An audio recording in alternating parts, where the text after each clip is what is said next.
बिस्मिल्लाहिर्रहमानिर्रहीम। आज हम बात करेंगे दुबई की टूरिस्ट अट्रैक्शन ग्लोबल विलेज के बारे में। ग्लोबल विलेज एक कॉन्सेप्ट है जिसके मुताबिक दुनिया के जो मुख्तलिफ ममालिक हैं उनके पेविलियन या उनके कह लें आप स्टॉल बनाए जाते हैं, जहाँ पे उनकी प्रोडक्ट्स जो हैं वो रखी जाती हैं और वहाँ की जो कल्चरल चीज़ें हैं उनको रिप्रेजेंट किया जाता है। आप आसानी वहाँ से शॉपिंग कर सकते हैं किसी भी मुल्क के ट्रेडिशनल चीज़ें, और साथ ही वहाँ के जो लोकल खाने हैं या कुछ सोवेनियर्स हैं वो भी खरीद सकते हैं।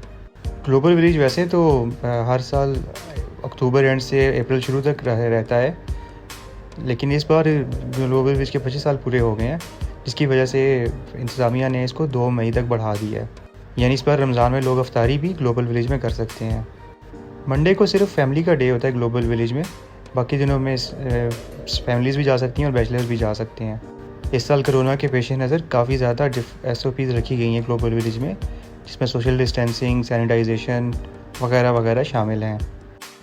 चलें हम विज़िट करते हैं ग्लोबल विलेज को, जो कि 2021 का सीज़न का ग्लोबल विलेज है, उसमें विज़िट करते हैं और आप लोगों को भी दिखाते हैं। फिर आप लोग हमें बताइएगा कि आपको इस दफ़ा का ग्लोबल विलेज कैसा लगा है और क्या डिफरेंस फ़ील हुआ आपको।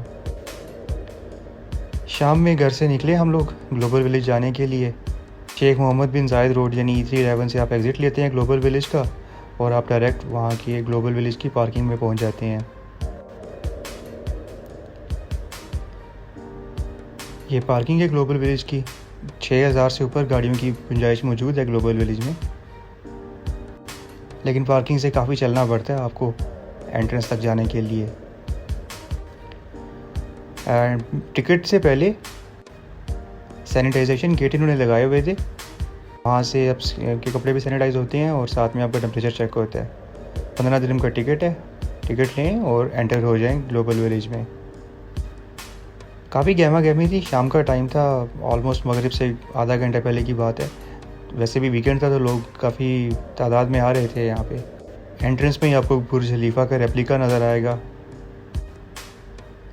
उसके बाद आगे आप चलते जाएं, डिफरेंट दुनिया के जो लैंडमार्क्स हैं उनके आपको रेप्लिकास नज़र आते जाएंगे। सबसे पहले राइट पे मुझे टर्की का जो पेविलियन है वो नज़र आया, तो मैंने सोचा कि चलें क्यों ना टर्की से स्टार्ट किया जाए। एक दफ़ा थोड़ा सा ओवरव्यू ले लें आप एंट्रेंस से ग्लोबल विलेज का। ये देखें जी, टर्की में हम गए हैं। यहाँ पे टर्किश खाने, Turkish dress, souvenirs, decoration pieces, ऐसी चीज़ें आपको टर्की के बाद हम जब बाहर निकलें तो साथ ही है पाकिस्तान का पेविलियन। पाकिस्तान के पेविलियन में एंटर होने से पहले आपको थोड़ा सा वैसे ओवरव्यू दिखाएंगे।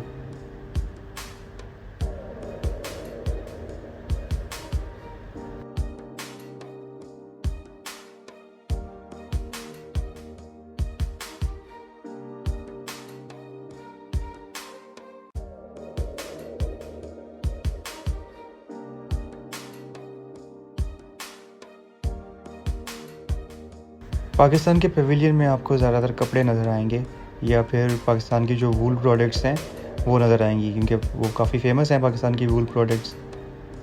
इसके अलावा पाकिस्तान के स्ट्रीट फूड भी नज़र आएंगे आपको। कुछ हमारे मिट्टी के बर्तन एज अ डेकोरेशन नज़र आ रहे हैं यहाँ पे। काफ़ी रश था पाकिस्तान के पेविलियन में भी। उसके बाद चलें पाकिस्तान से आगे राइट साइड पे देखें तो UAE यानी मुत्तहदा अरब अमारात का पेविलियन है। UAE के पेविलियन में आपको यहाँ की लोकल खजूरें नज़र आएंगी, कंदूरा जो अरेबिक ड्रेस होता है वो, अबाया जात, परफ्यूम्स, ये सारी चीज़ें नज़र आएंगी। परफ्यूम, अरेबिक परफ्यूम बहुत मशहूर हैं। फिर आप बाहर आ जाएं तो थोड़ा ओपन एरिया है, यहाँ पे किड्स का प्ले एरिया बना हुआ है, स्मोकिंग जोन बना हुआ है, खाने पीने के ढाबे हैं। चलते चलते जाएं आप सेंट्रल स्टेज की तरफ चलते जाएं।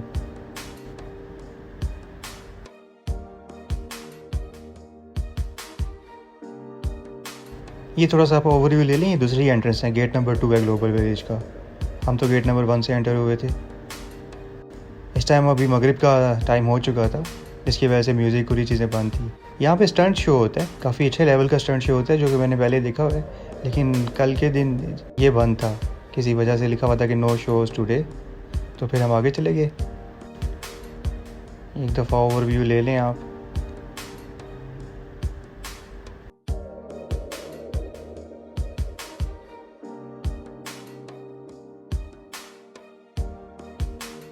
इसके बाद पेवेलियन आती हैं यूरोप और अमेरिकाज़ के। हम पहले गए यूरोप में।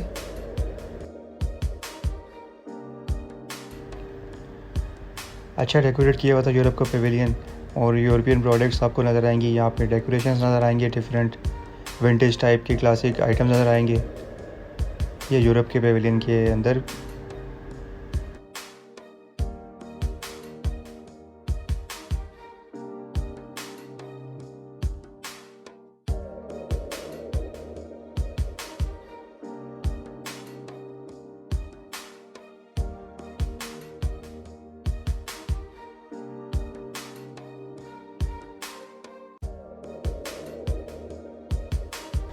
फोटोग्राफी करने के लिए काफ़ी अच्छी चीज़ें मौजूद हैं ग्लोबल विलेज में, जगह जगह पर।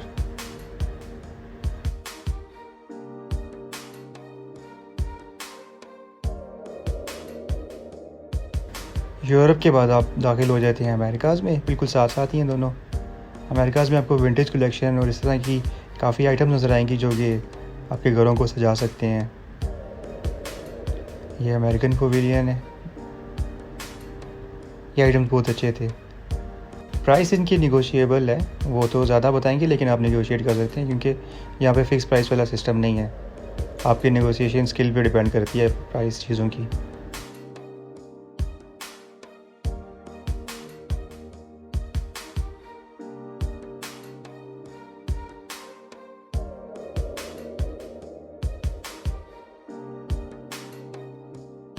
डिफरेंट सोवेनियर्स देखें आप यहाँ पे।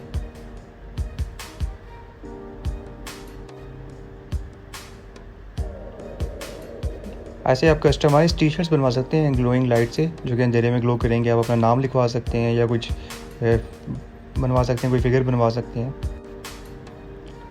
ये है जी सेंट्रल स्टेज का एरिया। अब कोविड की वजह से यहाँ पे कॉन्सर्ट्स वगैरह तो बंद हैं, अदरवाइज़ यहाँ पे यूजुअली कॉन्सर्ट्स होते हैं जब ये फेमस सिंगर्स आते हैं और अच्छा खासा रश होता है।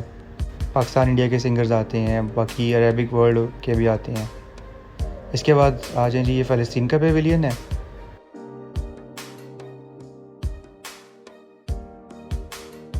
फ़लस्तीन के पेविलियन में कारपेट्स, ओलिव के प्रोडक्ट, ऐसी चीज़ें ज़्यादा पाई जाती हैं क्योंकि फ़लस्तीन में ज़्यादा यही बनती हैं। ये हैंडमेड थे कारपेट्स वगैरह।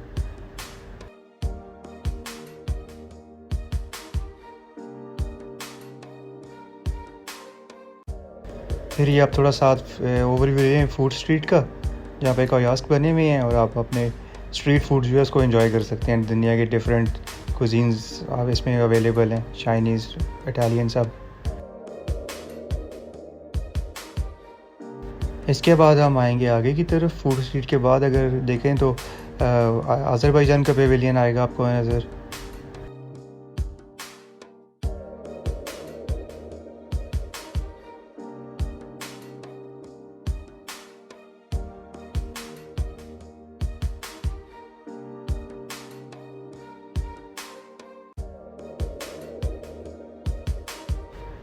अज़रबैजान के पेविलियन में वहाँ पे आपको अज़रबैजान के ऑर्गेनिक प्रोडक्ट्स नज़र आएंगे।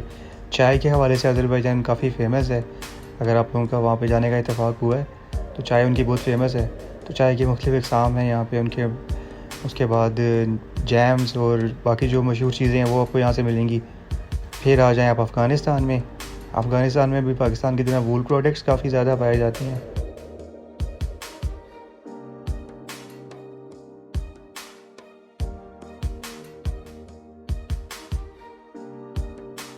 इसके अलावा हैंडमेड कारपेट्स और हैंडीक्राफ्ट दीगर अफ़गानिस्तान के भी मशहूर हैं, वो भी यहाँ पे डिस्प्लेड थे, आप खरीद सकते हैं।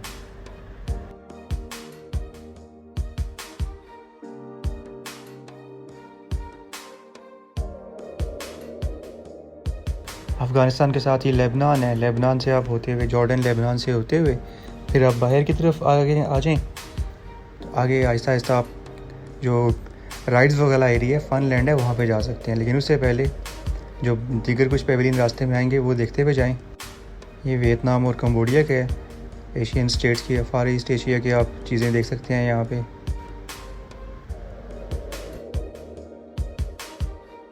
फिर एक इंटरेस्टिंग पेवेलियन जो था वो थाईलैंड का था। थाई फ्रूट्स और थाईलैंड के बाकी ब्यूटी प्रोडक्ट्स, कपड़े और खाने पीने की चीज़ें काफ़ी मशहूर हैं, तो यहाँ पे आप उसको ले सकते हैं थाई पेवेलियन से। ये थाईलैंड का पेवेलियन है, थाई प्रोडक्ट्स मिलेंगे यहाँ पे, इवन थाई मसाज सेंटर भी है यहाँ पे। उसके साथ बाद आपको सामने नज़र आ रहे होंगे जापान और रशिया। इन दोनों में जाएं आप फिनलैंड में जाने से पहले। रशियन डॉल्स सबसे पहले मेरी नज़र वहीं पे पड़ी। अच्छी एक प्रोडक्ट है आपके डेकोरेशन के लिए। ये रशिया का पेवेलियन है। सबसे पहले राइट साइड पे शॉप है, उसी पे रशियन डॉल्स आपको नज़र आ जाएंगी। वही बात है, प्राइस निगोशिएबल है, आप निगोशिएट कर लें अगर आपके स्किल्स अच्छे हैं तो।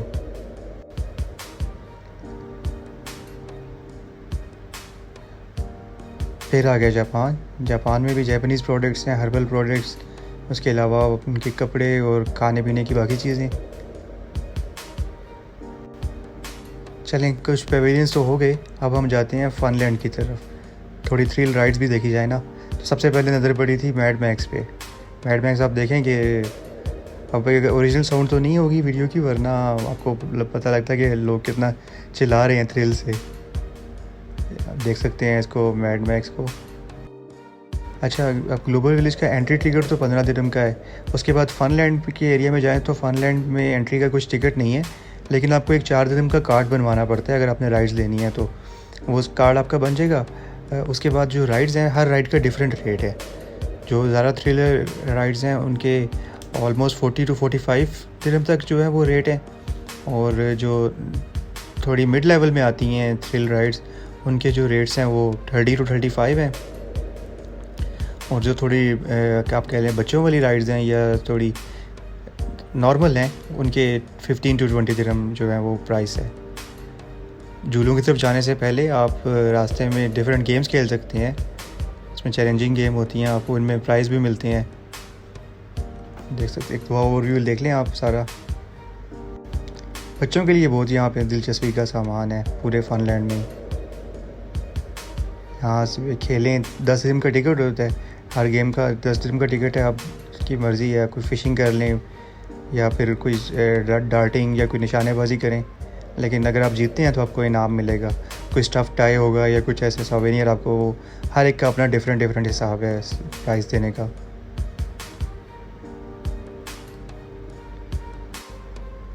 एंड के कोने की तरफ जो है वो ज़्यादा थ्रिल राइड्स हैं, जहाँ पे आपको वो व्हील ऑफ वर्ल्ड नज़र आ रहा है।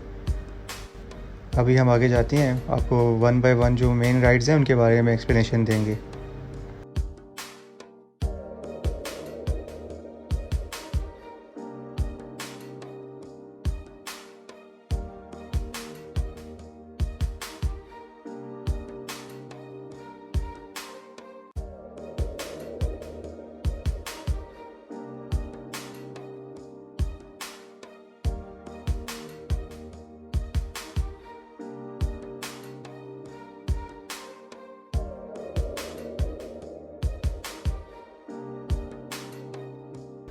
ये जो राइड आपको नज़र आ रही है, इसका नाम है फ्लाई फ्रांस।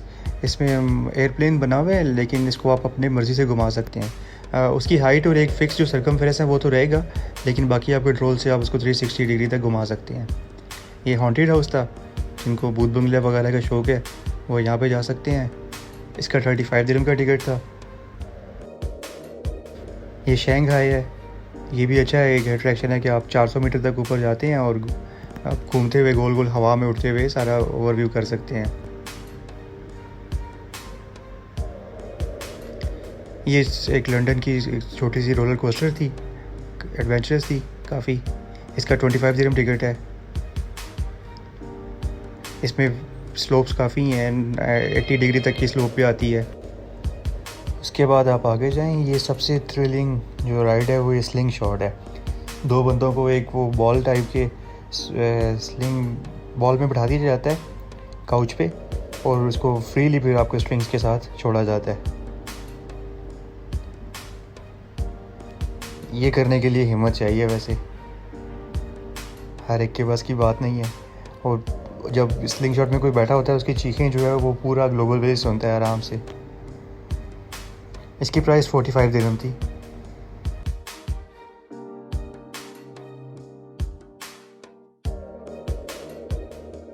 टिकट बूथ्स काफ़ी जगह पे बने हुए हैं, आप बआसानी हर 2-3 जुलों के बाद एक टिकट बूथ देख सकते हैं।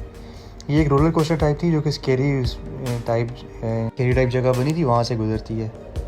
फिर आप आहिस्ता आहिस्ता बाहर निकलना शुरू करें फनलैंड से, तो रेस्टोरेंट शुरू हो जाते हैं। दुनिया के डिफरेंट कुजीन के रेस्टोरेंट्स हैं, इसमें अरबिक है, Turkish, Iranian, Pakistani, Indian, Chinese, इस पूरी लाइन। इसके अलावा नैंडोज़, KFC, पिज़्ज़ा हट वगैरह भी हैं इसी लाइन में। अब ये दरमियान में कैनाल बनी हुई है, कैनाल के इस तरफ भी पेविलियंस हैं, उस तरफ भी। उसको क्रॉस करें तो सबसे पहले साउथ कोरिया का पेविलियन आता है, इसमें साउथ कोरियन प्रोडक्ट्स होंगी। उसके बाद साउथ कोरिया के बिल्कुल साथ चाइना का है। चाइना और अफ्रीका की जो पेविलियन है ये काफ़ी इंटरेस्टिंग है। अच्छा, ये एक थाईलैंड का इन्होंने कॉन्सेप्ट दिया हुआ है फ्लोटिंग मार्केट का, कि जिसमें कैनाल में बोट्स खड़ी हुई हैं और उनमें मार्केट है, इसमें खाने पीने की चीज़ें भी हैं और शॉपिंग के लिए भी है। इसके लिए कुछ सेपरेट टिकट नहीं है, लेकिन बस एक थोड़ी एंट्रेंस बनी हुई है, क्योंकि बंदों का हिसाब रखना होता है कि ज़्यादा बंदे ना जाएँ और क्राउडिंग ना हो कोविड की वजह से। यहाँ पे बड़े मज़े की खानों की खुशबू आ रही थी। स्ट्रीट फूड है डिफरेंट कुजीन्स का, जो कि बोट्स में आपको सर्व करते हैं। ये ओवरव्यू ले लें आप फ्लोटिंग मार्केट का। ये लंदन ब्रिज का रेप्लिका बनाया हुआ है एक छोटा सा। अब हम जाएंगे चाइना में। चाइना में बेशुमार प्रोडक्ट्स आपको नज़र आएंगी, क्योंकि चाइनीज़ की इंडस्ट्री जितनी माशाल्लाह से अच्छी है, इन्होंने तकरीबन दुनिया की हर चीज़ ही बनाई होती है।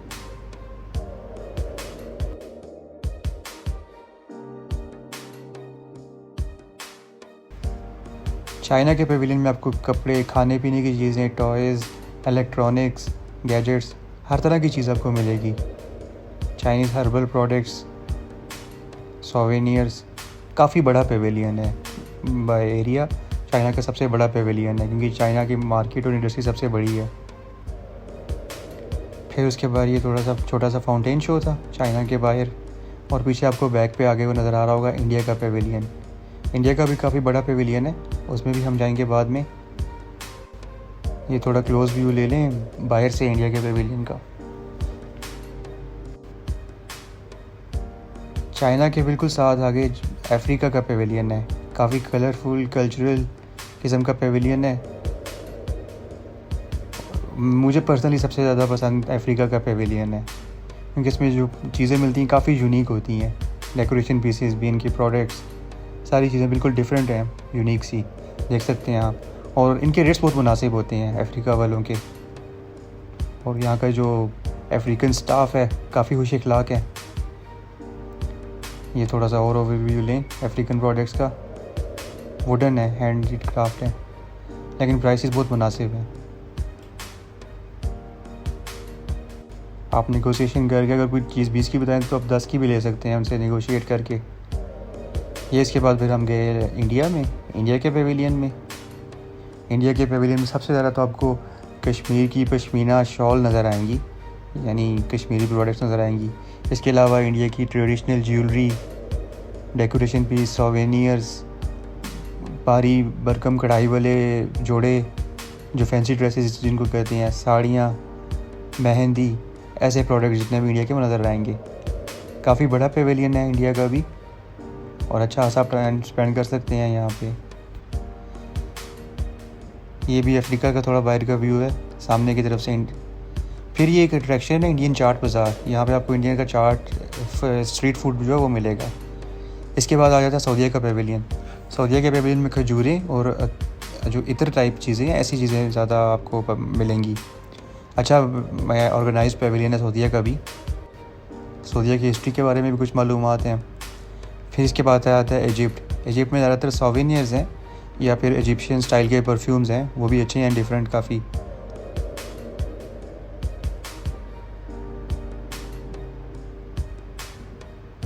मोरक्को का पेविलियन भी अच्छा था, उसमें ज़्यादातर ब्यूटी प्रोडक्ट्स थे और मोरक्को के जो लोकल ड्रेस हैं, ये सब इन चीज़ों को ज़्यादा डिस्प्ले किया गया था। ईरान का पेविलियन काफ़ी बड़ा था, ड्राई फ्रूट्स ईरान के काफ़ी अच्छे हैं, वो यहाँ पे पाए जाते हैं। इसके अलावा ईरानी कारपेट्स हैं, उनकी काफ़ी मांग है दुनिया भर में, वो भी यहाँ पे, और दीगर हैंडीक्राफ्ट्स भी। इसके अलावा बाकी ईरान की प्रोडक्ट्स काफ़ी यहाँ पे डिस्प्लेड होती हैं, आप खरीद सकते हैं। और काफ़ी इम्प्रेसिव बनाया हुआ है ईरान का जो पेविलियन है ना। अच्छा टाइम स्पेंड हो सकता है आपका यहाँ पे जाके। ट्रेडिशनल फूड भी मिलेगा आपको ईरान का, ग्रिल टाइप ज़्यादा है, और स्ट्रीट फूड भी आपको मिलेगा। उसके बाद यमन है, यमन के बाद कुवैत और बहरीन, फिर ये आपका पूरा जो राउंड है ग्लोबल विलेज का वो ख़त्म हो जाता है। तो यूँ आप डिफरेंट जो वो पेविलियंस हैं 2 मुल्कों के, आप सैर कर सकते हैं। ये अगर आपने लेक में और कैनाल में सैर करनी है तो 5 दिन का टिकट है इसका। अबरा यानी ट्रेडिशनल वुडन बोट होती है अभी, वो यहाँ पे 5 दिन का टिकट है, और आप एक चक्कर लगा सकते हैं 10-15 मिनट का लेक में और कैनाल में ग्लोबल विलेज के लिए। ये थोड़ा सा देखें कैनाल की तरफ से आप व्यू देखें, ओवर व्यू ग्लोबल विलेज का। कम से कम भी आपको 3 घंटे चाहिए होते हैं ग्लोबल विलेज को पूरा घूमने के लिए। बाकी तो जितना ज़्यादा टाइम आप लगा सकें, क्योंकि बहुत अच्छी फैमिली अट्रैक्शन है और अच्छा टाइम पास हो सकता है आपका विद फैमिली, विद फ्रेंड्स। शाम में तो मौसम भी अच्छा होता है, तो आप अच्छा एंजॉय कर सकते हैं यहाँ पे। खाना पीना भी आप यहीं से करें, शॉपिंग भी करें। उसके बाद अगर रमज़ान में तो आप अफ्तारी भी कर सकते हैं, आपके पास ऑप्शन है कि यहाँ पे अफ्तार आप करें आके, उसके बाद नमाज़ वगैरह पढ़ें और खाना खा के वापस चले जाएं। एंड पे जाने से पहले एक दफ़ा आपको टर्की का फिर से चक्कर लगवाऊंगा, क्योंकि पहले मेरे से मिस हो गई थी वीडियो बनानी। टर्किश पेविलियन में एक ख़ास हैं टर्किश लाइट्स, जो कि यूनिक स्टाइल की लाइट्स हैं, वो आपको दिखाना भूल गया था। अभी आपको दिखाता हूँ एक दफ़ा, और उनकी प्राइस भी काफ़ी रीज़नेबल है। ये देखें सारी टर्किश लाइट्स, इनकी प्राइस भी रीज़नेबल है, आप ले सकते हैं घरों की डेकोरेशन के लिए। ये ताजमहल के रेप्लिका में परफ्यूम की शॉप है। इसके बाद हम एग्ज़िट करेंगे, ये वापसी की तरफ जा रहे हैं। जहाँ से आए थे वहीं पे एग्ज़िट है।